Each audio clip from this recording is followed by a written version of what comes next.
Plaisir de vous voir après cet été. Justement, cet été torride. Et j'aime bien la comparaison qu'a fait Rodolphe.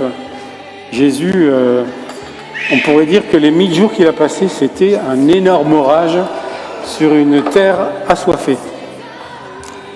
Alors, on va voir ça de plus près ce matin. Alors, vous savez qu'on est dans les punchlines. C'est-à-dire que tous les dimanches, on prêche sur un tout petit texte. Et puis, moi, je suis un cas un peu spécial, c'est que quand c'était mon tour, il n'y avait plus de punchline disponible. Alors, on m'a dit, tu choisis celle que tu veux. Donc, j'ai choisi la punchline. Je ne sais pas si on peut la projeter. Donc, le sabbat est fait pour l'homme et non l'homme pour le sabbat. Et donc,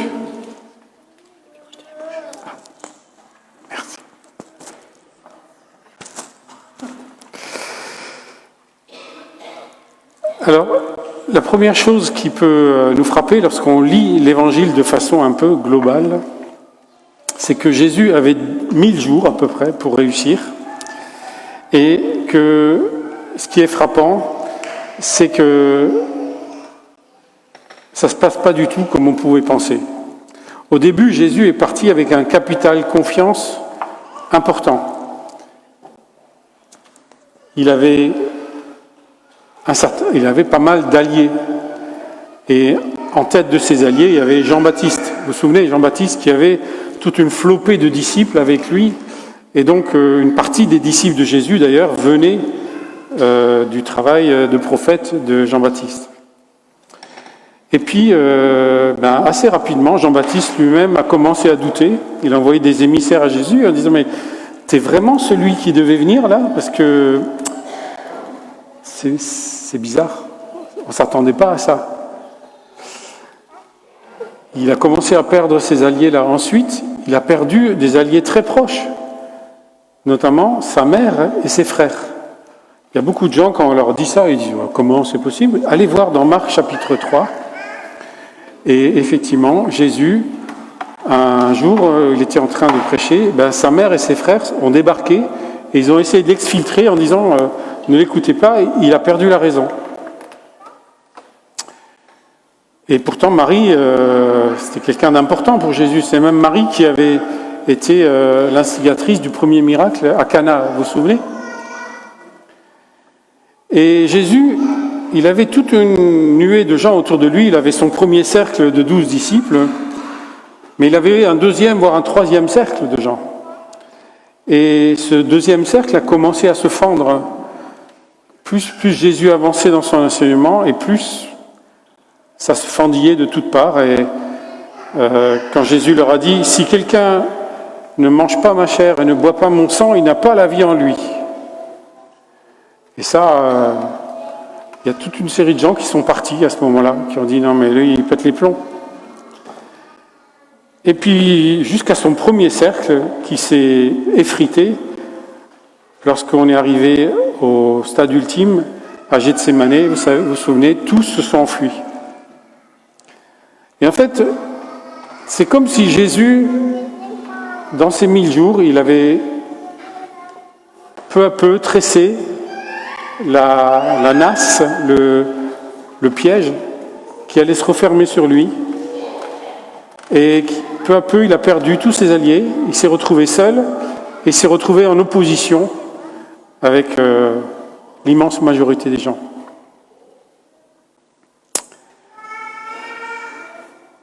Et on va essayer de comprendre ce matin quel était le projet de Dieu, pourquoi ça s'est passé comme ça. Alors on l'a vu, Jésus remet en cause le sabbat, c'est ma punchline. Le sabbat a été fait pour l'homme et non l'homme pour le sabbat. Alors le sabbat, c'est quoi ? C'est dans le cadre de l'alliance avec Dieu, le peuple d'Israël devait ne faire aucun travail le samedi. S'il enfreignait cette loi, la peine, c'était la peine de mort. Et on a un exemple dans Nombre chapitre 15 d'un homme qui avait été surpris le jour du Shabbat en train de ramasser du bois. Et il a été fait prisonnier. Et personne n'avait envie de mettre à exécution cette loi. Et Moïse a consulté Dieu. Et la réponse a été qu'il soit mis à mort et il a été lapidé par le peuple. Donc c'était pas rien le sabbat. Et quelle était la signification du sabbat? Le sabbat, c'était la dîme du temps, ce qu'on devait à Dieu, au même titre qu'il y avait la dîme sur les récoltes, en même temps qu'il y avait la dîme sur le don de tous les premiers-nés à Dieu. Tout ça, ça faisait partie d'un ensemble. C'est dans ce contexte que Jésus va rentrer en confrontation avec les religieux de son temps sur le sujet du sabbat. Alors on va lire le texte en Marc chapitre 2. Si on peut mettre le texte.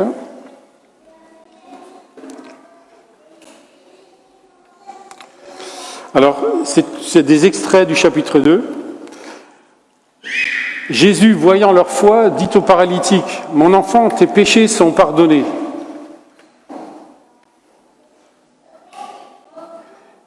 Il y avait là quelques scribes qui étaient assis et qui se disaient au-dedans d'eux, « Comment cet homme parle-t-il ainsi?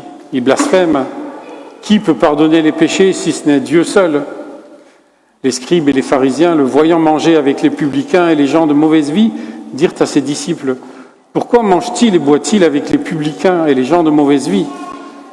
Ce que Jésus ayant entendu, il leur dit, « Ce ne sont pas ceux qui se portent bien, qui ont besoin de médecins, mais les malades. Je ne suis pas venu appeler des justes, mais des pécheurs. » Les disciples de Jean et les pharisiens jeûnaient. Ils vinrent dire à Jésus, « Pourquoi les disciples de Jean et ceux des pharisiens jeûnent-ils, tandis que tes disciples ne jeûnent point ?» Il arriva, un jour de sabbat, que Jésus traversa des champs de blé. Ses disciples, chemin faisant, se mirent à arracher des épis. Les pharisiens lui dirent, « Voici, pourquoi font-ils ce qui n'est pas permis pendant le sabbat ?» Jésus leur répondit, « N'avez-vous pas jamais lu ce que fit David lorsqu'il fut dans la nécessité et qu'il eut faim, lui et ceux qui étaient avec lui ? Comment il entra dans la maison de Dieu du temps du souverain sacrificateur Abiatar et mangea les pains de proposition qu'il n'est permis qu'aux sacrificateurs de manger, et en donna même à ceux qui étaient avec lui. Puis il leur dit, « Le sabbat a été fait pour l'homme, et non l'homme pour le sabbat, de sorte que le Fils de l'homme est maître même du sabbat. »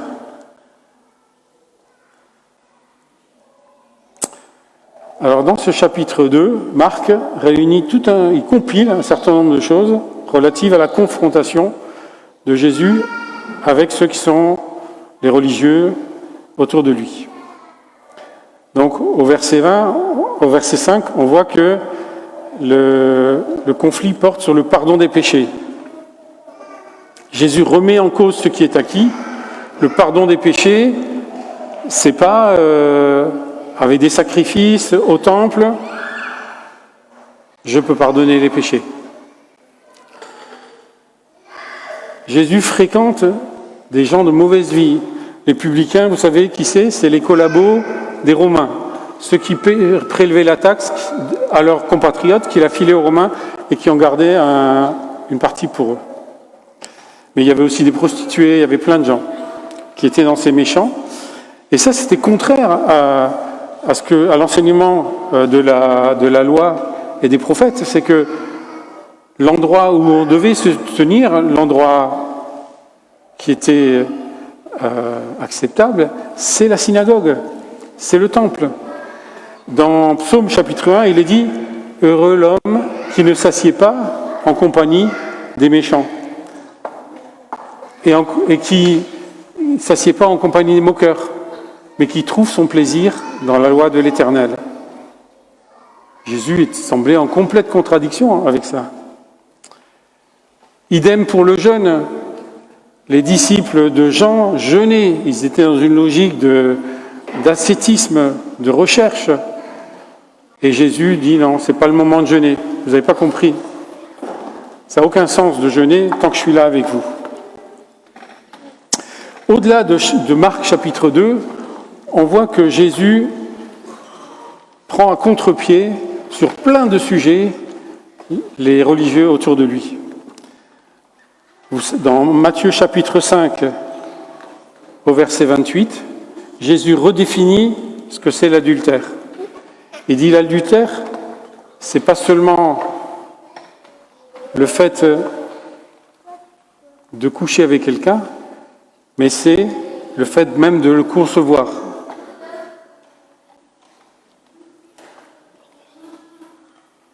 Jésus redéfinit l'amour. Il dit au Matthieu 5, verset 44, « On vous a appris à aimer votre prochain, mais vous haïrez votre ennemi. Mais moi, je vous dis, aimez vos ennemis. Faites du bien à ceux qui vous maudissent et à ceux qui vous haïssent. »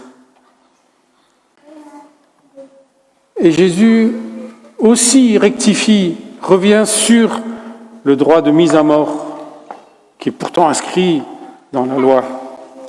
En Jean chapitre 8, au verset 11, on amène une femme prise en flagrant délit d'adultère devant Jésus. Et on veut la lapider. Et Jésus leur dit, mais que celui qui n'a pas de péché jette la première pierre. Allez-y. Et ils s'en vont tous. Il leur refuse ce droit. Alors, qu'est-ce qu'il est en train de faire, Jésus, au travers de ces quelques exemples ? Il y en a plein d'autres, prenez le temps de les lire. Faites une lecture transversale de l'Évangile. En fait, Jésus crée de la profondeur. Vous voyez, David, il est aux commandes là-bas. Il a un pupitre avec plein de boutons. Et en fait, Jésus, il agit sur ces boutons, il baisse les graves, il monte les aigus. En fait, on ne punit plus comme avant, mais il y a beaucoup plus de choses graves qu'avant. Un autre exemple, Matthieu 5, verset 22. Moi, je vous dis que quiconque se met en colère contre son frère mérite d'être puni par le juge. Juste la colère. Et que celui qui lui dira « idiot » mérite d'être jeté dans le feu de l'enfer. Jésus va loin. Alors, on peut se poser la question, mais c'est quoi le but de Jésus ? Pourquoi il agit comme ça ? Jésus, il a une certaine cote de popularité dans la population. Dieu, les cathos, les protestants, pas trop. Mais Jésus, il a une certaine cote parce qu'il a quand même la réputation d'être un gars qui a tenu tête à plein de monde, qui a cloué le bec à plein de monde, et il a un petit côté anarchiste, quoi. Alors, est-ce qu'on est en train de parler du Jésus anarchiste, là ? Ou est-ce qu'on est en train de parler du Jésus prophète ? Jésus va repositionner les choses dans le projet créationnel tel qu'elles étaient au départ. Et d'ailleurs, Jésus va montrer que toutes ces remises en question sont déjà présentes dans la loi et dans les prophètes. On l'a lu, là, à propos du sabbat. Il est dit que David lui-même a enfreint une règle très importante, que les pains de proposition étaient réservés au culte, aux Lévites, à ceux qui étaient chargés du culte. Et David est rentré, il en a demandé, il s'est servi, il en a donné à ses copains. Il n'a pas respecté. 1 Samuel, chapitre 21, verset 3. Mais c'est vrai dans d'autres sujets. Vous savez que les sacrifices occupaient une place très importante dans la loi et dans les prophètes. Eh bien, le prophète Osée, au chapitre 6 et au verset 6, il dit « J'aime la bonté et non le sacrifice. » On remet les pendules à l'heure. Eh bien, même le sabbat, déjà, On n'a pas entendu Jésus qui vient défier la façon de l'époque de le pratiquer. Le prophète Ésaïe, au chapitre 8 et au verset 13, va déjà en parler d'une autre manière. On va le lire. Ésaïe, chapitre 8, verset 13. Si tu retiens ton pied pendant le sabbat pour ne pas faire ta volonté en mon saint jour, si tu fais du sabbat tes délices pour sanctifier l'Éternel en le glorifiant, et si tu l'honores en ne suivant point tes voies, en ne te livrant pas à tes penchants et à de vains discours,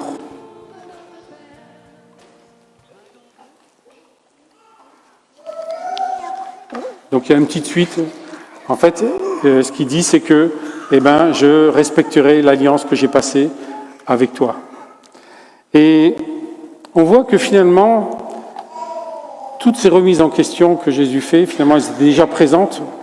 Et Jésus vient réellement mettre les pendules à l'heure. Mais alors, de quel repositionnement s'agit-il ? Parce que c'est un peu compliqué, quand quelqu'un arrive comme ça et dit « Oui, mais on vous a dit ça, mais moi je vous dis ça », et puis au bout d'un moment on se dit « Mais qu'est-ce qu'il faut comprendre, qu'est-ce qu'il faut croire, et à partir de quand est-ce que je sais que j'ai raison ou je suis dans le vrai ?» Est-ce qu'il y a finalement une règle qu'on pourrait appliquer qui nous permettrait de dire « Ça y est, j'ai compris ».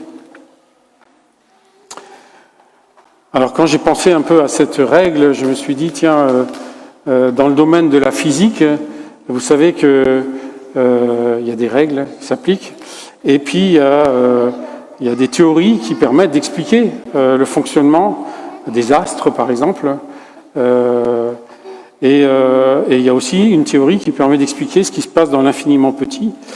Et on cherche des règles comme ça qui permettraient de tout comprendre. Alors pour l'instant, en physique, on n'a pas trouvé la règle qui permet d'expliquer ce qui se passe dans le super grand et dans le super petit.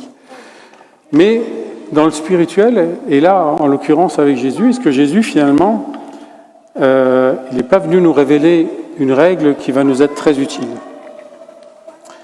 Eh bien, cette règle, effectivement, elle est cachée dans ce texte qu'on a lu. Le sabbat est au service de l'homme et non l'homme au service du sabbat.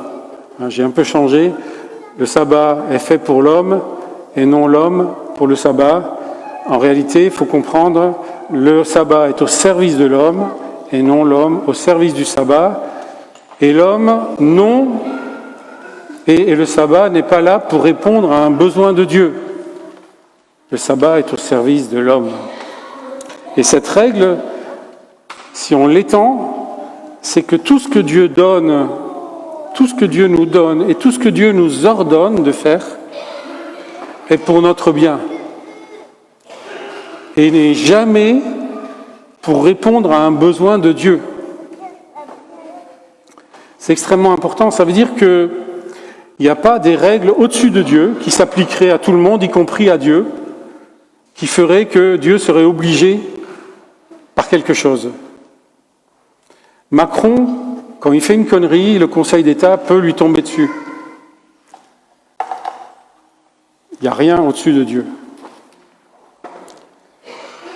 Et le sabbat n'est pas pour satisfaire Dieu. Le sabbat, il est fait pour rester relié à l'essentiel. Nous l'avons vu dans Ésaïe. C'est vrai pour plein de choses. Dieu n'a pas besoin de nos prières. Il n'en a pas besoin. Il est dit dans Matthieu chapitre 6 au verset 7, « Quand vous priez, ne multipliez pas les paroles comme les païens qui pensent qu'à force d'en rajouter, il va se passer quelque chose. Car votre Père céleste sait ce dont vous avez besoin avant que vous le lui demandiez. » Dieu n'a pas besoin de nos prières, c'est nous qui avons besoin de prier. C'est nous qui avons besoin de rester en communion étroite avec lui, sous peine de partir en vrille.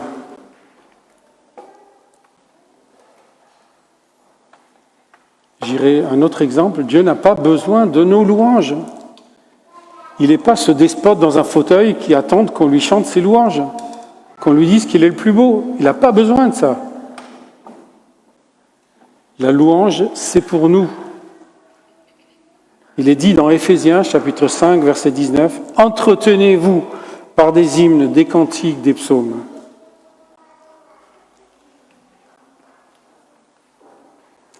Alors, si cette règle s'applique, que tout ce que Dieu nous donne et nous ordonne, c'est pour nous, et c'est pas pour lui, quelles conséquences ça a pour nous? La première conséquence, c'est que c'est aussi vrai pour ce que Dieu nous donne de plus précieux, son Fils. Jean 3, verset 16, « Car Dieu a tant aimé le monde qu'il a donné son Fils. » Jésus nous est donné pour notre bien. Il n'a pas été donné pour satisfaire une exigence de justice de Dieu. Dieu déteste le mal, mais il n'est pas atteint par le mal. Et il n'a aucun besoin de réparation, il est au-dessus de ça. Il peut pardonner gratuitement et sans aucune compensation. C'est quelque chose qui est très frappant dans le livre de Job. Le livre de Job, il a une importance capitale parce qu'il est miroir par rapport à la révélation du Nouveau Testament sur qui est Dieu. Et le livre de Job, vous connaissez un peu son histoire. Job, c'était injuste, il lui arrive des malheurs pas possibles et il rentre dans un dialogue avec lui-même, avec ses amis, 3 de ses amis. En 25 chapitres, c'est des échanges d'arguments dans tous les sens, où Job se défend. Et ses 3 amis pensent parler au nom de Dieu. Et à la fin, quand Dieu parle, il dit des 3 amis, vous m'avez vraiment énervé, j'ai envie de vous zigouiller. Et il dit à Job, prie pour eux, sinon je crois que je vais faire un malheur.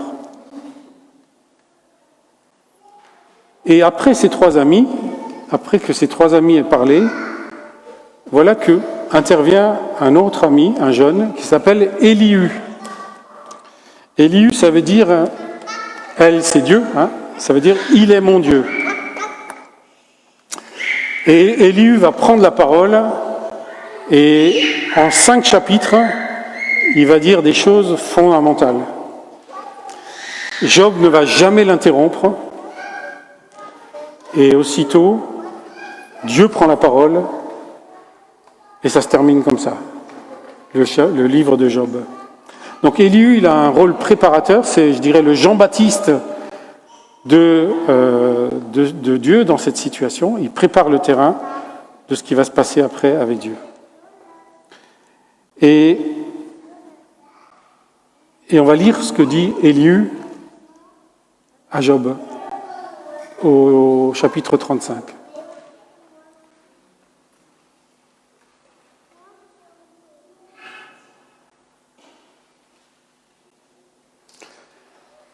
Donc c'est Élihu qui parle à Job. Quand tu dis « Que me sert-il, que me revient-il de ne pas pécher ?»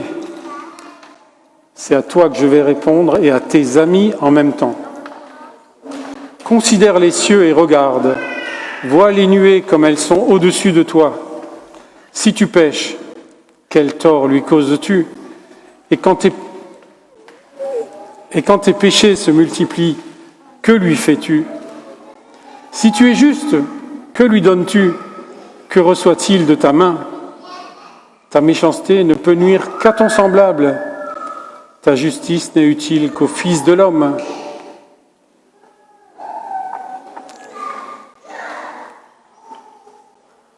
Élihu a dit plein d'autres choses, mais ça c'était fondamental. Ce qu'il dit, c'est que Dieu n'est pas atteint par le mal. Dieu est au-dessus du mal et Dieu n'a pas de compte à régler de ce côté-là.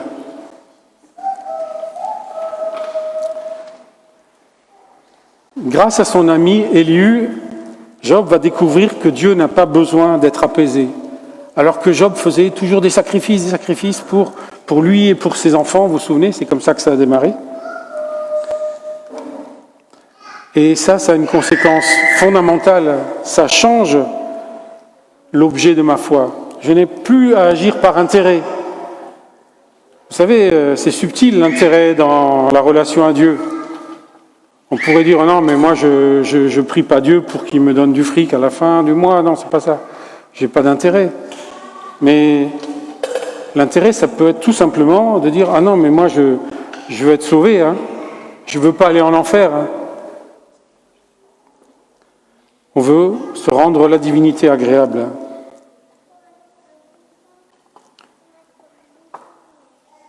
Et c'est ça que vient changer Jésus, en disant, non, mais tout est pour vous et que pour vous. Et le but, c'est que notre moteur,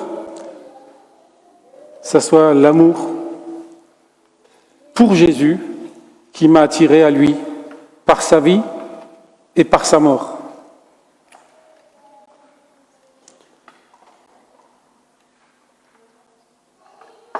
Pour terminer, je dirais les religions ont toutes pour point commun de vouloir satisfaire la divinité pour qu'elle nous soit favorable. Ça existe dans plein d'endroits, mais aussi dans le christianisme, c'est un piège permanent qu'on a de penser qu'à un moment donné, il y a des choses qui vont faire que Dieu va nous regarder sous un joug plus favorable. Et le Dieu de Jésus dérange. Nous ne pouvons pas l'apaiser en priant, en louant, en respectant ses lois, ni même en nous mettant sous la protection du sacrifice de Jésus. Parce que Dieu lit en nous. Et ce qu'il lit le réjouit, l'attriste, voire le met en colère. La seule chose qui réjouisse Dieu, c'est que notre vie soit semblable à celle de Jésus. La vie et la mort de Jésus sont là pour être un exemple pour chacun de nous de vie donnée à Dieu. Jésus est venu payer la rançon pour nous, mais la rançon, il ne la paye pas à Dieu. La rançon, il la paye à celui qui nous tenait dans l'esclavage, celui qui tenait notre liberté dans ses mains, le diable. Et la mort de Jésus, elle est destinée à nous montrer le chemin, le seul chemin de libération qui existe. Si quelqu'un veut être mon disciple, qui renonce à lui-même, qui se charge de sa croix et qu'il me suive. Amen.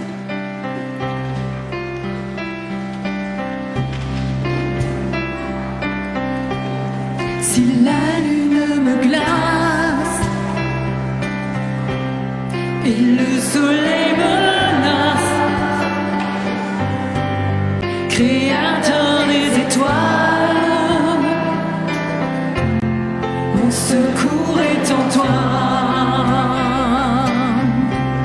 Si mes larmes ruissellent et que mon pas chancelle,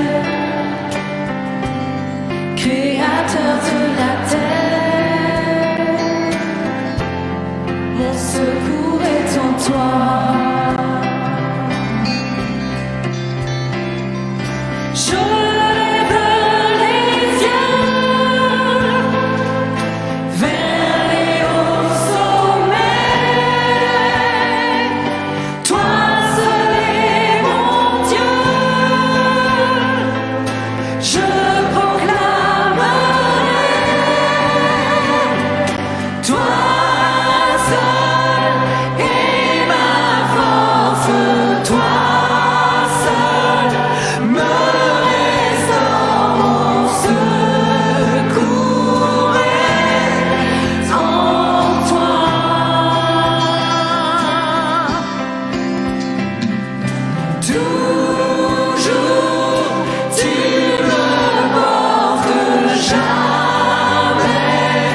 et mon âme chasse.